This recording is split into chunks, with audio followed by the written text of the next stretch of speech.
A quick note from me, your host, about something close to my heart. I want to thank Creative Space for supporting this episode. Creative Space is a co-working community that's been invaluable to me.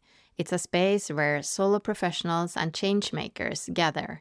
People focus on projects that support people and planet, aligned with the Sustainable Development Goals and the Inner Development Goals.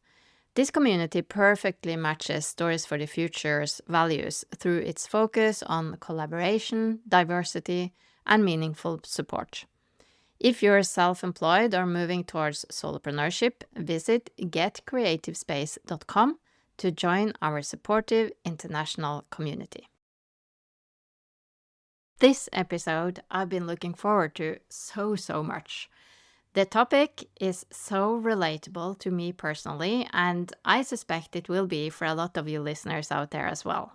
Danielle Droitsch has spent decades doing purpose-driven work in climate and conservation. And then, like so many, she hit the wall. What followed was a journey not just of career change, but of rediscovery, resilience, and redefining what it means to do meaningful work without losing yourself in the process. Now she specializes in guiding mid to late career professionals in finding their next fulfilling career chapter, one that not only brings them joy, but also enables them to make a positive difference in the world. We talk about burnout, identity, fulfillment, and why working in a dream job can still leave you drained if it's not aligned with your strengths. We also get into what it's like navigating this all in today's political climate and why health, hope, and action need to go hand in hand. I enjoyed this one so much, and I am absolutely sure that you will too. Let's dive in. Hey there, and welcome to Stories for the Future, a podcast where we bring people together to explore different viewpoints and move beyond simple yes or no answers. I'm Veslemøy Klaveness Berge, and I'll be your friendly guide on this journey. Come along as we have honest conversations with experts, creative thinkers, and wonderful everyday people who are helping us build bridges and imagine exciting new possibilities. All of us together.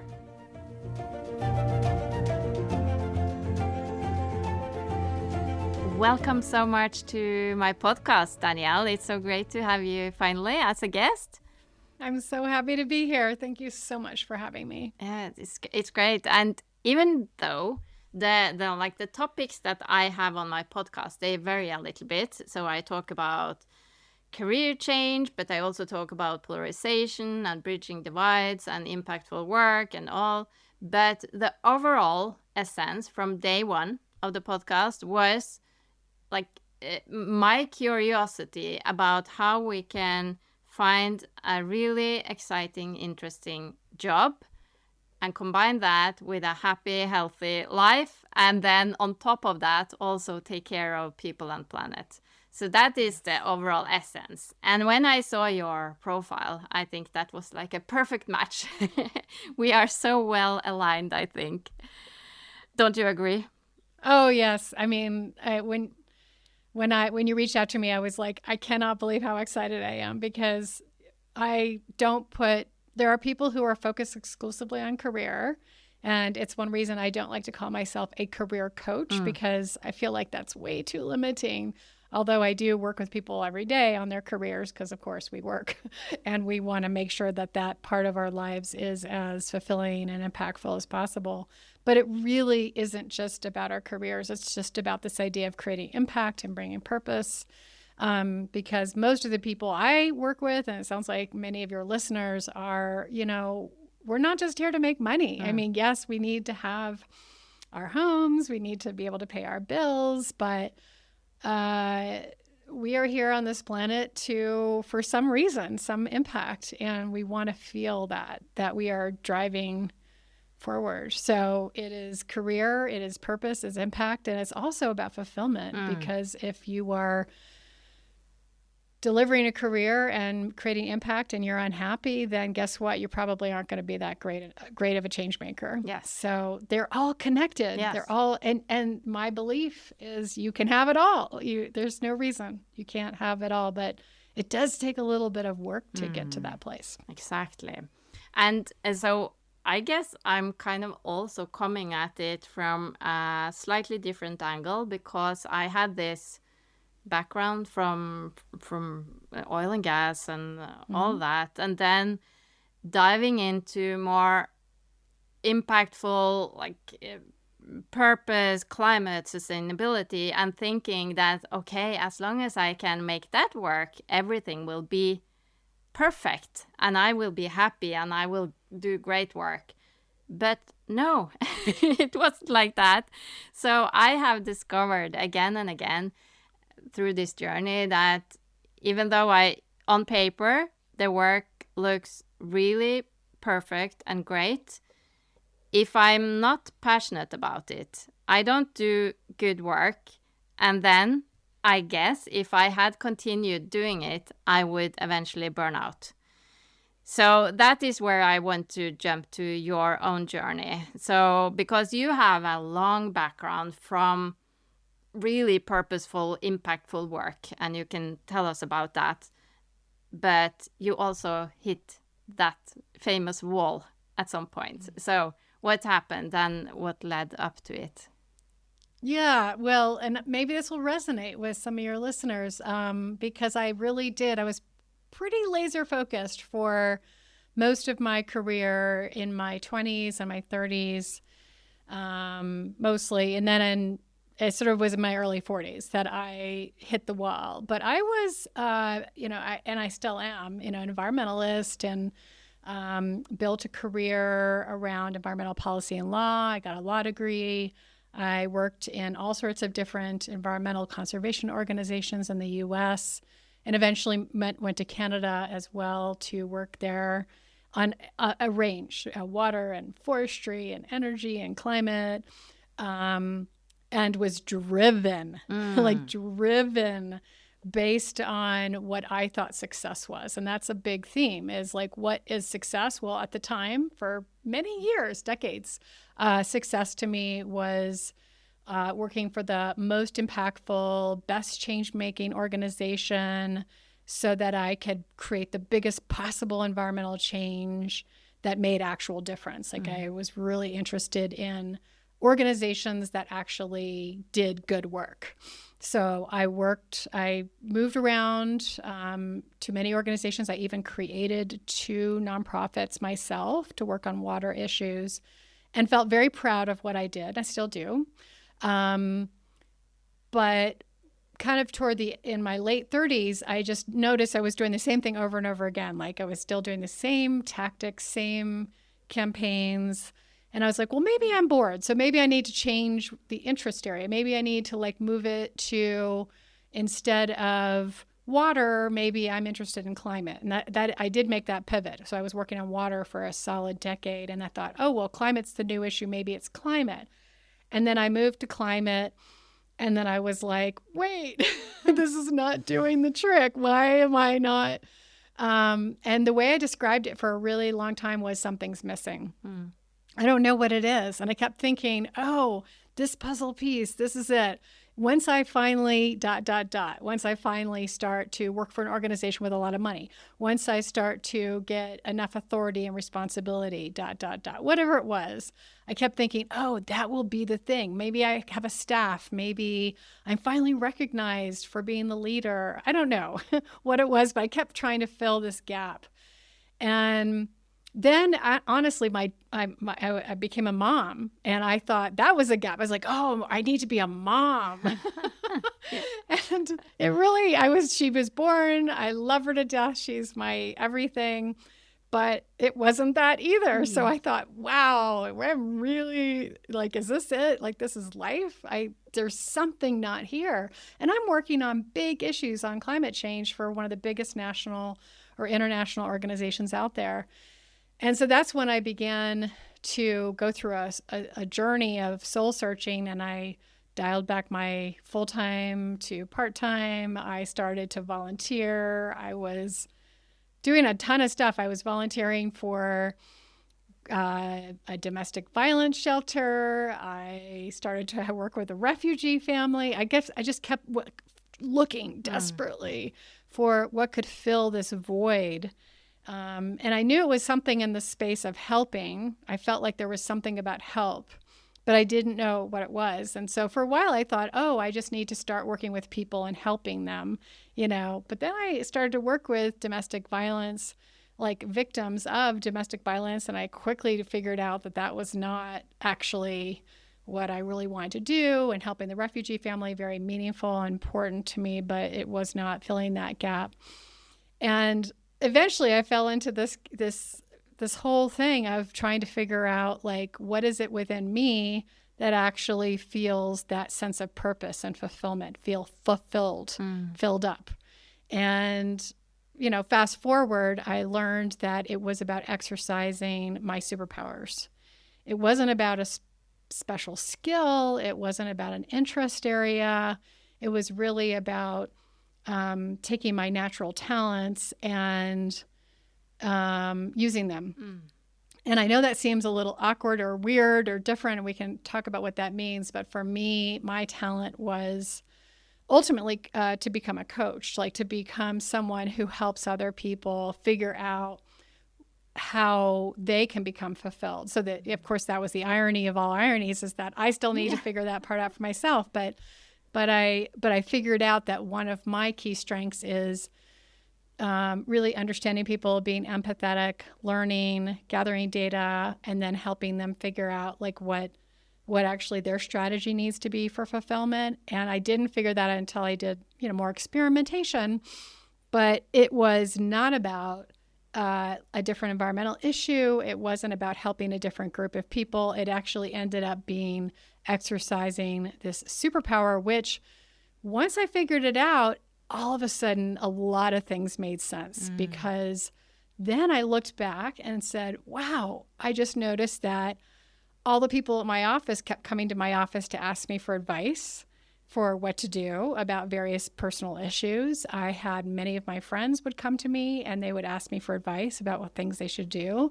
And my family were doing that. So I already had this role of helping other people and figuring out their problems and helping them feel empowered to make choices and to solve problems.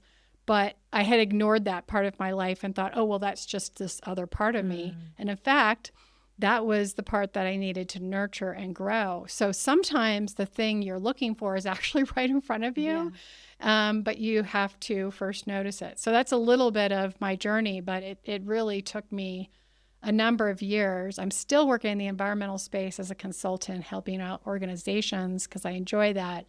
But I've built up a whole career around helping other people reach their full potential, which includes figuring out their career path. So it's very similar to my own journey in a way, like that self-reflection and trying to find your superpowers and the best combination of your skills, interests, passions, all that. But I've spent years. It took me a very long time. Do you think does it have to take a long time, or have you discovered some kind of secret recipe for how to get there faster in a way? Well, I do. In fact, I coach people, and I have a group program that actually helps people figure these things out. I do think it takes time. So even in my own group program, we fast track in the sense of it doesn't take years and years. But what I have seen is that it does take enough time. It takes the time it's going to take. And so for some people, they have already had a lot of processing and they've been thinking. And so they show up to our program, with specific ideas. And then other people have no idea and they need a little bit more time. So I do really think that for those who are in this, like, I don't know who I am and I don't know what I need to do and I haven't figured it out, to really be gentle with yourself about this process. because I know it's extremely vulnerable. It's like it's the most vulnerable situation you can be in, because for a long time, maybe you felt like you had a direction and you were on the path, just like I was when in my 20s and 30s. I was absolutely certain. And then I wasn't. And then suddenly you're like, whoa, what do I do now? Do I just keep going up this proverbial ladder that doesn't seem to be working for me? Or do I pull the plug? And what does it say about myself, that I don't know?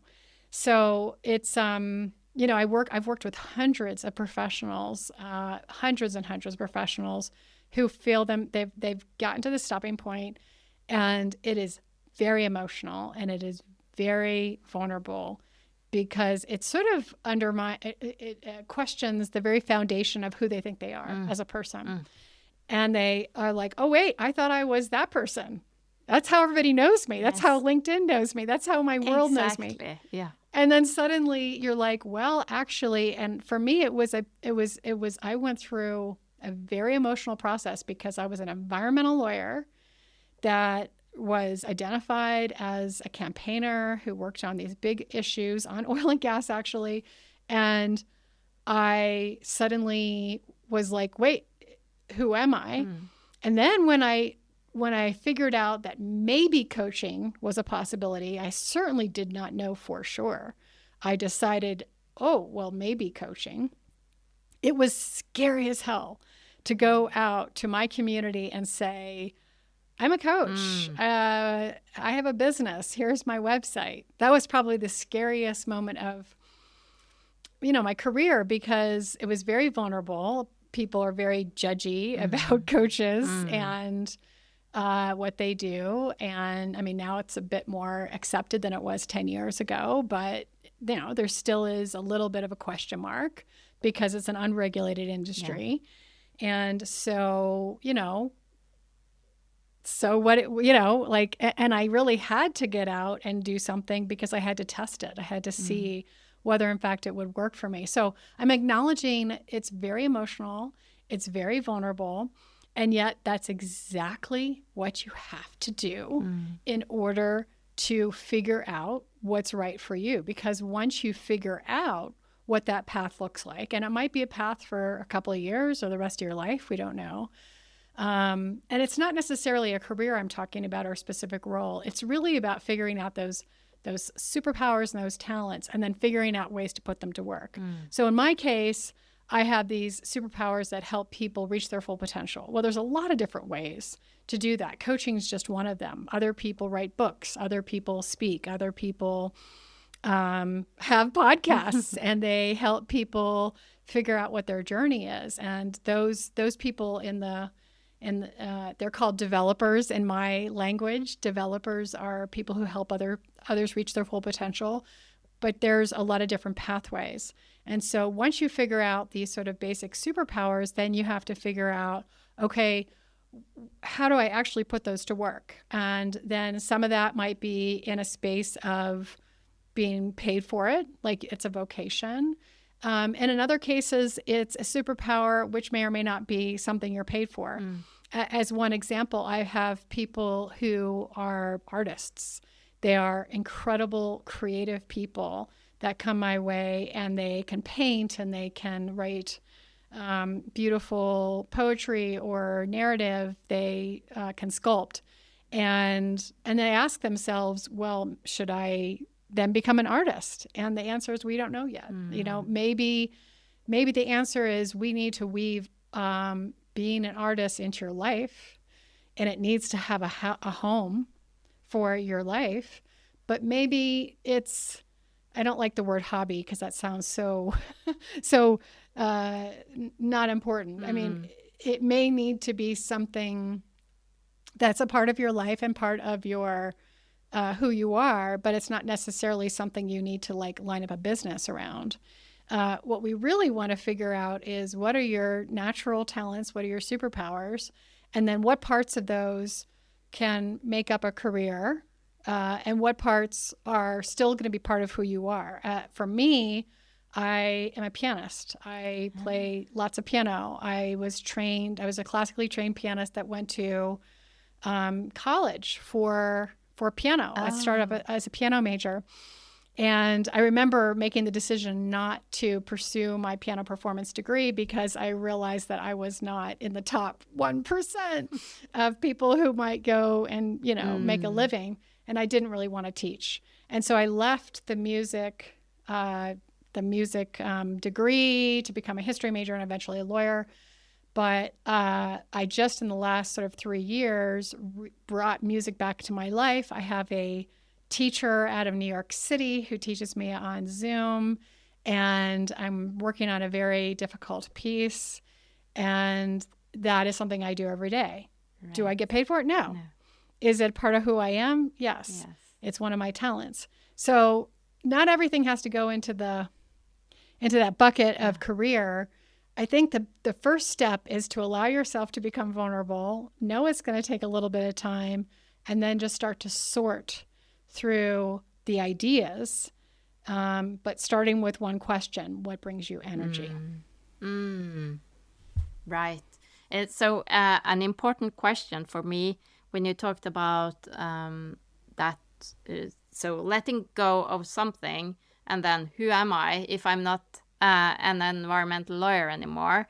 So that was really tough for me as well. So, okay, I'm not a geophysicist anymore. Who am I? I don't know at all. So suddenly you lose a big part of your identity. And that is really, really hard and painful. And as you said, like your whole LinkedIn network suddenly is totally the wrong people. So yes, I really, you're like, what happened? Yeah.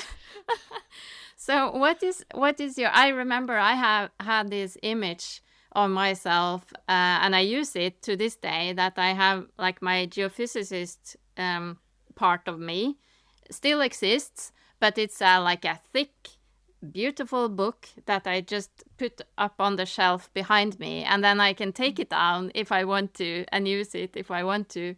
But it's there, but it's not the only thing I am anymore. But what's your advice for people who struggle with that identity bit?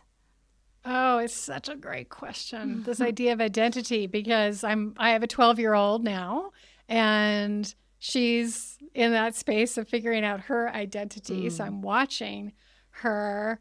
And when you're at that age, you're really putting it on. Like, you're not pretending you are, this is who I am. And so you see the very beginnings, and we all went through that, right? When you became, a 12-year-old, a 13-year-old, a 14-year-old, then you go to college. And all along the way, there were these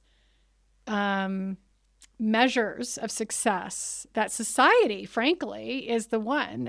And they're not bad, but they're pretty typical. They're around school and achievement and education and your job and recognition. So all those things, right? And that gets really cultivated within you from a very early age, starting with your grades. And then you are taught, if you don't get a good grade, then you need to move your grade up. You need to do better.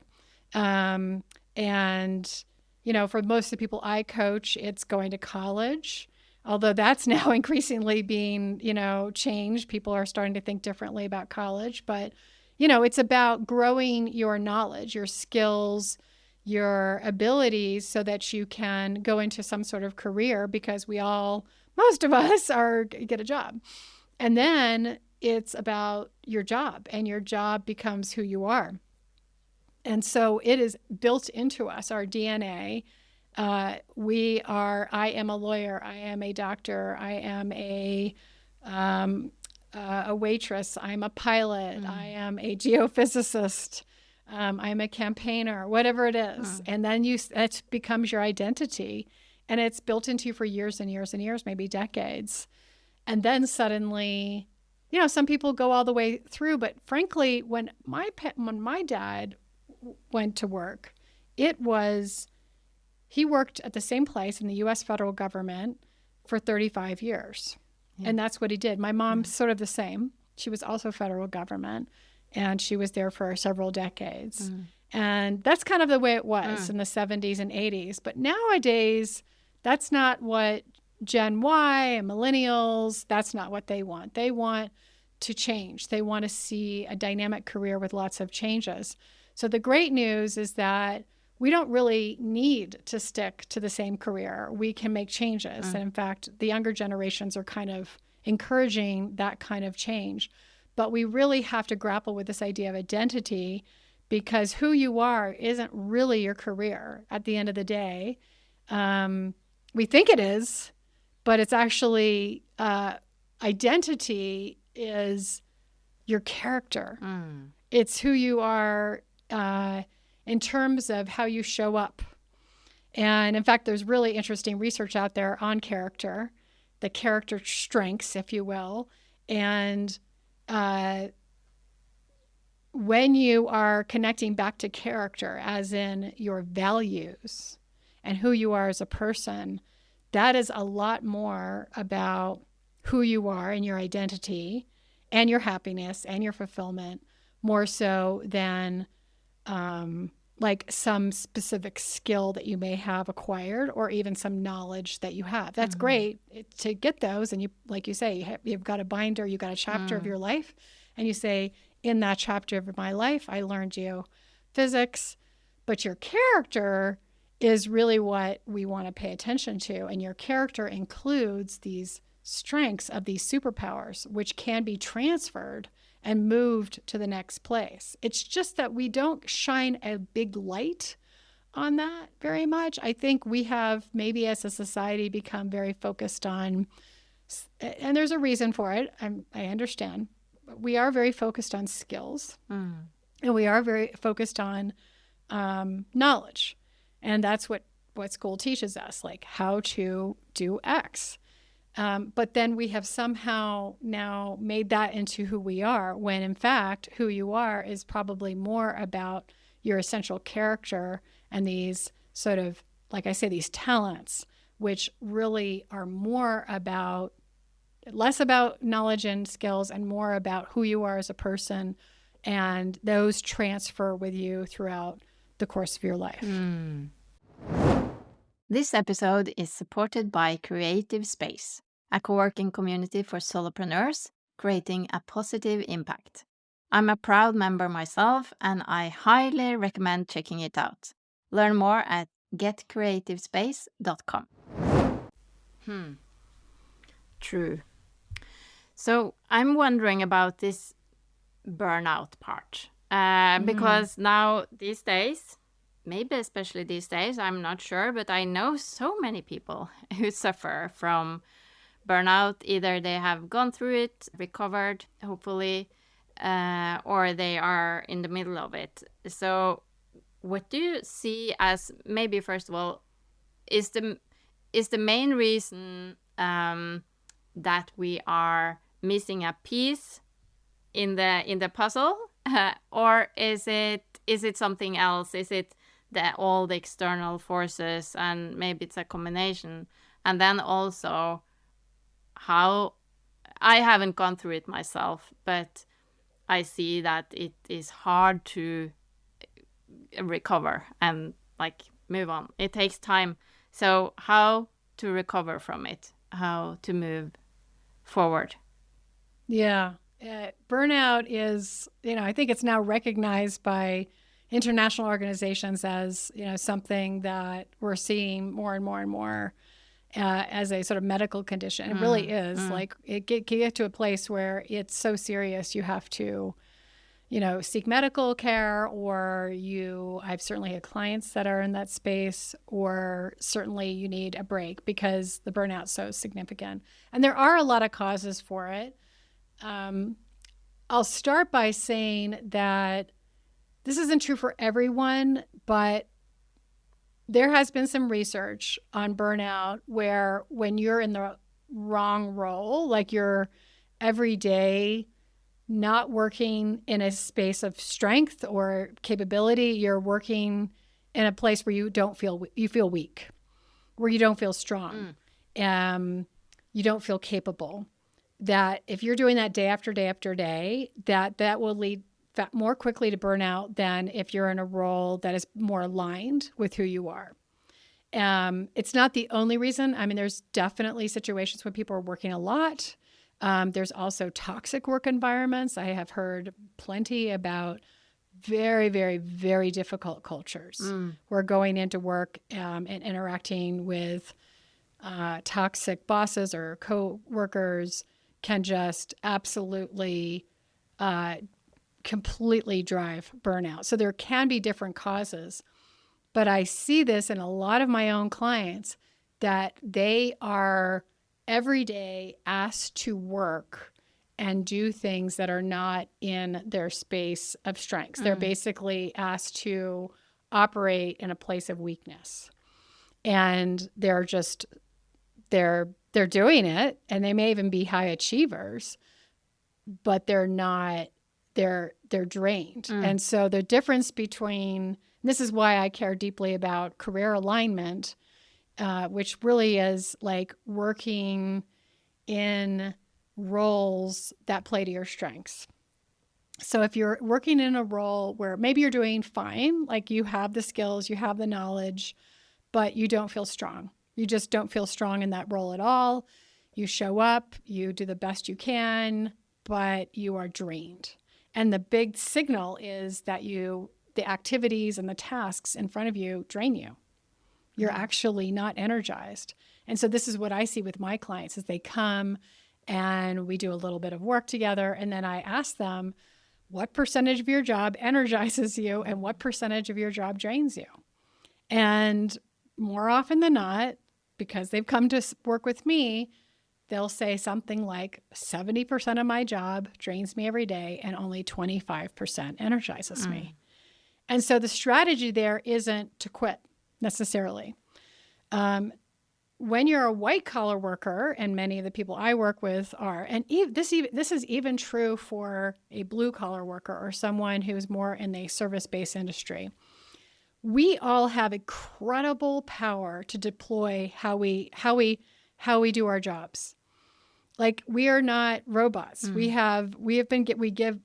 given the general role, and then we can deploy them based on our abilities, but we're not told how to do our jobs. We have flexibility. And in fact, the amount of flexibility we have to deploy our jobs is very significant.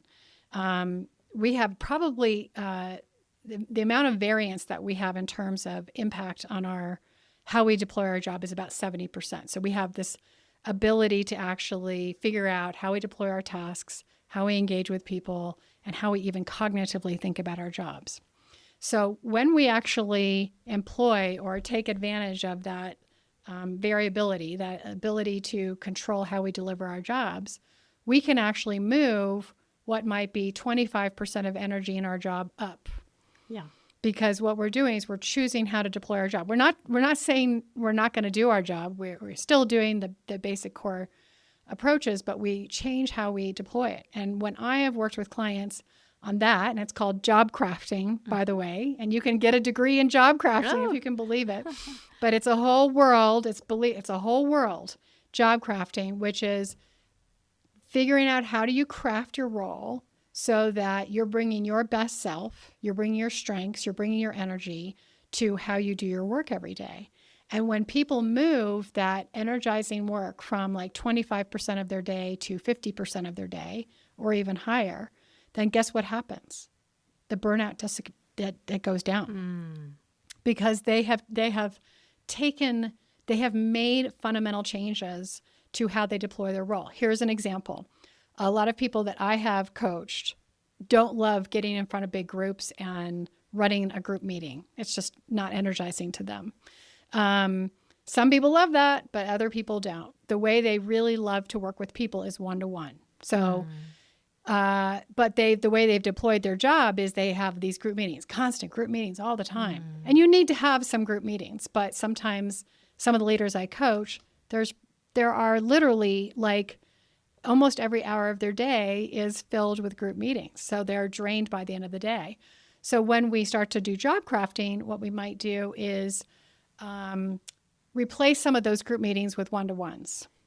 And those one-to-one meetings are more energizing, they're more successful, they can bring their strengths to the meeting. And what happens is that they suddenly are more energized. They're having a greater impact. They've reduced the number of group meetings on their calendar, and they're actually doing a better job, but they're ultimately more fulfilled. That's just one small job crafting strategy that I've seen clients use. It depends on who they are and what their sort of natural capabilities are. But what we do is we don't do anything. We don't explore the outer limits of, we just, I guess I should do it that way because that's how my colleague did or my boss did it. And we don't explore that variability or that flexibility. And there's so much opportunity to make a job that might be really draining into a less draining job, and maybe even an energizing job, depending on whether that opportunity is there. But you also, like another group I was thinking about is the people who work in, like the work that you came from, actually, in very high impact. And I'm a bit like saying impact, because what is actually impact? It's that's also a question. But but people working like from their heart and trying to do something to make the world better can also experience a high degree of burnout, because they may feel that they always work uphill. They have so many roadblocks in the way, and it's hard work. It's very difficult many times. So how do you see that? And do you have a lot of clients also coming from that space? Yes. And in fact, right now it's very draining because of the situation we're in. And entire policy frameworks are being destroyed right in front of our very eyes. And so, there was a lot of hope and growth and progress under the Biden administration.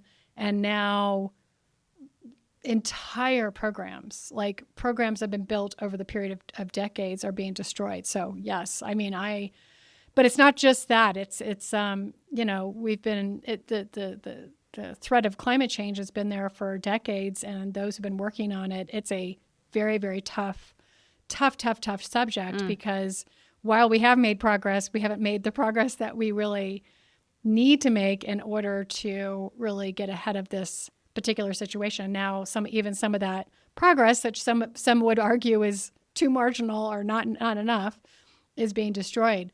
But here's what we understand from the research, and this is really, really important.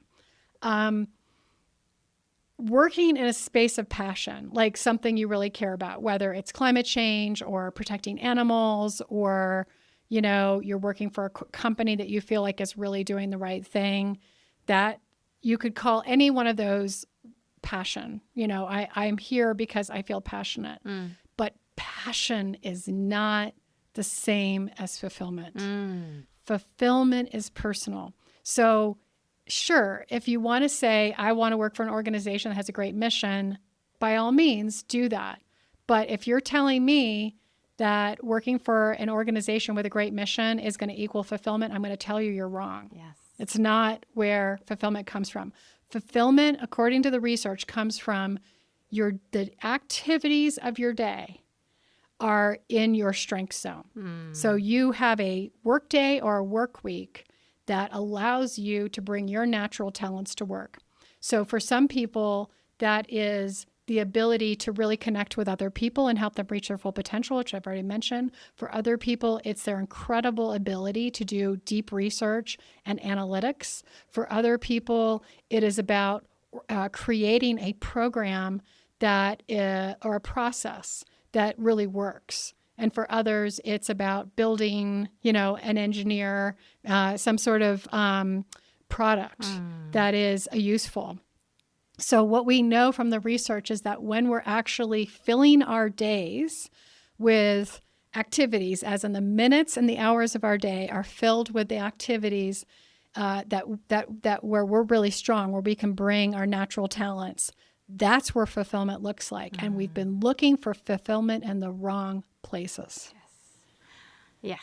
Yeah, that is really important. And that was, as I told you in the beginning there, that was exactly the piece that I was missing when no, sustainability consulting is not for me. And it sounded good, right? Yes, It sounded exactly. good. It looked I mean, really that's what good. it is. It's sort of like that when I was working with that refugee family and I was working in that at the domestic violence shelter, I was like, this is really meaningful. Like, why? And it was because I was helping people, but it was draining me. I was literally draining me. And I wasn't even that good at it. Yeah. I mean, I was helpful. But we have to, like, the process of career change or career pivoting or career evolution, whatever you want to call it. In my opinion, we should all be always doing it at all times. It should not be when we hit the wall, the proverbial wall, which had to, the wall had to happen for me to do this. But now that I have done it, now I'm an evangelist for we should be all doing it all the time, all of us. Yes. Not when you've gotten fired or laid off or when you start having those sort of existential conversations with yourself about who you are. It really is, you're constantly asking yourself a question. Who am I? Where am I strong? What do I have to give to the world? How am I uniquely able to help others? And for me, since I've been doing this now for a decade, I now know that there's been an evolution since I've started. I have made changes to that because I've mastered certain things and then I move on to something different. I have changed the people I like to help. I have gathered new skills and data, and so I've evolved.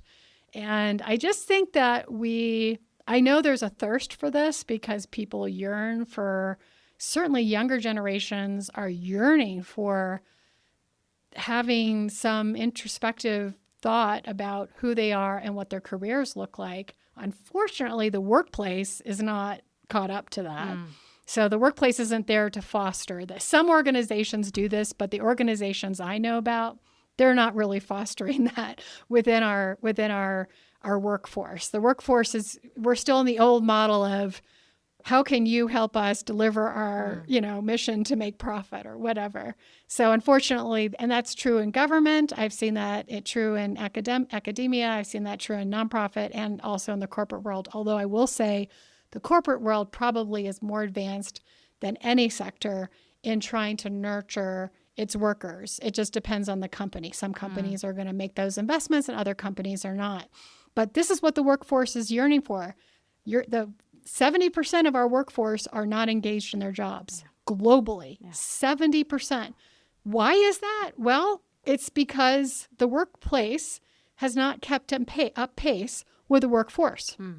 So what do? Well, we certainly can encourage workplace leaders to actually wake up, pay attention, and evolve their HR teams that are not really that equipped to deal with this issue. Some HR teams are, but a lot of HR teams are really just focused on benefits and, sort of, I would say, low-level sort of HR issues. Some HR people are definitely have woken up to this broader issue of career growth and development and capacity, but it's not always there because maybe the organization doesn't have it. But what I sort of focus on is when a worker comes my way, when an employee or professional comes my way, I say, you can take charge of your career. You don't have to wait for your company to wake up. You can take charge. There are lots of tools available, but it doesn't begin with looking at what your colleague has done and going on LinkedIn and wondering what success looks like. It really is a very, very introspective, personal process that is 100% about you. And then once you kind of get a little sense of who you are, then you can go out in the world and say, how can I best bring my superpowers and my talents to help make the world a better place, to keep me fulfilled, and to create the best possible impact so that we can create the change we want. Yes, so great. As I have said a number of times in the last episodes I've said that there's a hurricane outside, so we have to talk about the weather. And with that, I mean, how are you? You are based in the US, so it's very challenging times. Also, when it comes to people in all types of careers, I guess, but also especially perhaps people working in environmental issues, climate. I heard some say that they're not even allowed to use the word climate if they work with climate. Like this, it sounds really strange. So how is it going? And also, if we can look at ways also for people who are experiencing this now to use it as a way to create something better, perhaps. Is there a way? Yes. Yeah. Yes. So it is really tough in the U.S. right now. It's only April of 2025, and I guess we just hit the 100-day mark. I don't know. But it's been devastating and much, much, much worse than any of us could have imagined. Although many predicted accurately that this is what would happen, and it did. I do talk every day to many people, my clients, but also prospective clients. And so I would say in the past sort of 6 weeks, I've probably talked to well over 100 people. Many of them are federal workers who have been riffed, as in fired, from the Trump administration. And in addition to that, others that have been downsized, because of their companies or their nonprofits are getting rid of programs. So, but overall, I would say that the biggest issue right now is that the uncertainty, the constant uncertainty, because as just one example, many nonprofits today are expecting an executive order targeting them and their tax status, because there's a rumor. And we already know that the administration is prepared to go after tax statuses for universities, or at least will try. And so the nonprofit, especially the climate organizations, are certainly expecting that as well. And it's not a matter of if, but when. Can he do it? Well, he legally shouldn't be able to, but the problem is that we have a president who is authoritarian and, seems to ignore the law. So we're not playing the game that we've all played for decades. Like, we've all played this campaign game that presumes that the opposing sides are going to play by the rules. And then suddenly we don't have that. And of course, I'm an American. I was born in Washington, D.C. Like, this is not my country. And it's devastating. I mean, for any of your international listeners, it is devastating to watch your country get taken over by an authoritarian leader. Yes. So it is not good. And unfortunately, it's going to get a lot worse. And I talk to my clients every day. Many of them are in a really, really, really, really bad space, whether they lost their job or they're fearing to lose their job, or they have worked for decades for a policy that is being deconstructed. And the ramifications of those things are global. I mean, in terms of loss, it is people's lives are lost. People will likely die because of certain policies that are going to or already have been implemented. And so it feels like devastation. And yet, it's every day we still live with this uncertainty of what's the next thing that's going to happen. So I will say that what I've been talking to people about recently, as in just right before I talked to you, I had a client who was dealing with some pretty urgent issues of uncertainty, is a couple things. Number one is the brain is a predictor. That's what our brains do. Our brains predict. And it wants to predict. That's what it does. And in some cases, some of these really terrible predictions have become true, but in other cases, we don't know. We don't know if the tax statuses will be actually lost. We don't know if certain people who have been sent to these Venezuelan prisons will actually die or lose their battles. Like, we don't actually know. And so we really need to try to wrangle our predictive brains back a little bit, because it's so uncertain and it's so chaotic. It's possible that the exact opposite of the thing that we predict will happen. Like, so we want to try to suspend that. And while we suspend that, we want to be thoughtful and introspective and gather data and information so that we can maybe do some scenario planning. But probably more important is we all need resilience strategies. Yes. We all need these strategies that, and I'm sure this is true for just about anyone listening to your podcast, because I'm sure everyone listening to your podcast are reasonable people who are also stressed out by what's happening, regardless of if you're in the US. And I'm just noticing that people are agreeing that we need to, find ways to get through this, but then we're not actually using the strategies. Like, we're just sort of suspending ourselves in. And I was there at some point myself where I wasn't taking care of myself. But about a month ago, I made a deliberate choice to lean in further to the resilient strategy. What do I mean by that? I mean anything I can do to feel like I can weather a storm. And I'm glad you brought up hurricane, because that's what it is. So if you're in a storm, are you going to go about your regular day, like go outside and do planting your garden? No, because there's a storm outside. Are you going to write your to-do list and do all the same ambitious things you were going to do as if there wasn't a storm outside? No. So what I've been talking to my clients about, and I need to tell this to myself as well, is there has to be a really strong lean in to resilient strategies, including exercise, news-free days, getting outdoors, whatever it takes to get through this, because it's not going to be short. It is going to take years.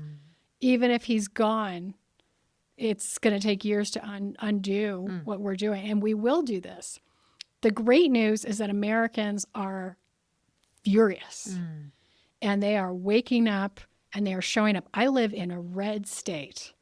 Every weekend, there are thousands of people protesting at our legislature. When Bernie Sanders came to our town, they filled the stadium and there was 5,000 people sitting outside. I live in a red state.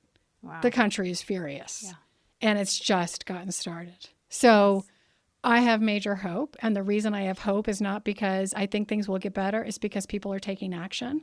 So we need people to lean into resilience big time. And I mean it when I say that. I'm saying don't just talk about it, do it. And do it more than you ever have in your entire life. Meditate more, exercise more, take more breaks, more than you ever have, because it is the environmental stress background of what's happening is oppressive. It's awful. And then simultaneously take action. What is the action you can take? For different people, it's different things. But I've learned something recently. When you are in a wishing state, you're just wishing. When you're in a hopeful state, what hope is wishing plus action. Yeah. Hope is wishing plus action. So you're not going to feel hopeful unless you're taking action. And so what does that look like? It means showing up to the protests. It means writing your legislators. It means making a donation to a group that you know is fighting the good fight. I don't care what it is, but you got to take some sort of action. And I've been going to the protests here in Utah, and it has been great. And I have other actions that I've been taking as well. And I feel that solidarity. But we don't want to just take action without the resilient strategy, because we need to all be around to fight this, because we have to come together and fight an authoritarian government. And it's going to take a lot of work, and it's going to take a lot of energy and time, and it's in for the long haul. But that's kind of been where my brain, I would say a month ago, I wouldn't have been able to articulate this to you, because I I was in a state of shock. Right. But I've been able to sort of wrangle my brain around, okay, what is the plan now that we're in it? I think it's so important. And what you said about health, taking care of your health, get out in nature, don't dismiss all that as not important, because it's so important. If we lose our health or ability to think clearly, then we have lost. So yes, so We important. need all of it. Yeah. Yeah. And you should know that a lot of Europeans all around the globe, I'm sure, are with you in spirit when you demonstrate and march for this. So yes, my heart is with you all the time. Thank you so much. We hear it. We feel it. That's good. We feel it. We've noticed it because we've seen some of the things in Europe and elsewhere. And people are rising up to say, we hear you. We know you're speaking. And because we certainly do not want to be put into a box of how could you possibly do this? This is horrific. And so I think we're all in it for the long haul. And yet we do have to live our days and we have to get through. And so I think a day-by-day strategy is the way to go because, I was an activist for many years and I sort of burnt out on activism and that kind of thing. And, I even before Trump, I was, killing myself trying to save the world. And then I learned, oh, wow, when I burn myself out, I can no longer help the world. So it's true. If you do not engage in self-care and build your own internal, reserves to deal with any sort of stress, whether it's the Trump administration or whether it's caring for a loved one or it's, I don't know who I am and what my identity is, you still have to constantly invest everyday energy into yourself so that you can get through this beautiful and sometimes really difficult thing we call life. And if we don't make those investments, then you will burn out and you will feel lost. But when you invest in yourself and you can stay the course, you will figure out what your role is in this world, how you're going to help people, how you're going to create impact, how you're going to be fulfilled. And you can also weather these storms because the storms come and they go, and we've seen it. I've been around for over 50 years, and it seems like they just keep coming. Yeah. And we just need to know our plans for for how we're going to get through the storms, because when we confront the storm and the clouds part and it gets peaceful again, then suddenly you realize what a beautiful world we live in and what a beautiful, beautiful people we have and why we need hope. So, we've got to invest for those beautiful, peaceful days. Yes, so true. Your work is so important always, but especially now, I think. So for all the listeners, where can they find you and your work? Well, you can find me on LinkedIn. So my name, Danielle Droitsch. And I love connecting on LinkedIn. So please reach out. And I put lots of stuff there. And then my website's Time for Wellbeing with the number 4, timeforwellbeing.com. Right. I will put all the links in the show notes. I think I need to spell your last name out because can you repeat that? Droitsch.